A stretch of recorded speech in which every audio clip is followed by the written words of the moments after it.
গোপালগঞ্জের কোটালীপাড়ায় দ্বিতীয় বিয়ে করায় স্বামীর পুরুষাঙ্গ কেটে দিয়েছেন স্ত্রী। সোমবার রাতে উপজেলার কুশলা ইউনিয়নের বিরামের কান্দি গ্রামে এ ঘটনা ঘটে।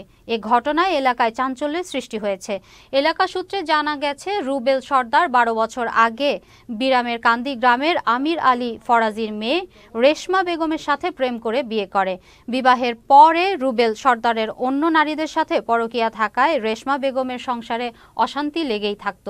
3 মাস আগে হিন্দু ধর্মের একজন নারীকে সে বিয়ে করে। এতে ক্ষিপ্ত হয়ে রেশমা বেগম সোমবার গভীর রাতে ঘুমের ঘরে স্বামীর পুরুষাঙ্গ কেটে দেয়।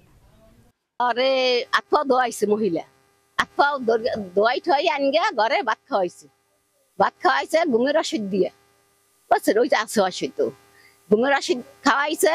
তারপর ওই ও যে চিক দিছে, এই চিক দিছে পরে আমরা দৌড়ি বাইরেছি। রুবেলের প্রসঙ্গ খতম করে ফেলেছে তার স্ত্রী।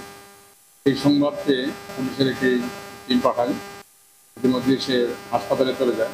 হাসপাতাল থেকে তার উন্নত চিকিৎসার জন্য জানা যায় তাকে ঢাকা প্রেরণ করা হয়েছে।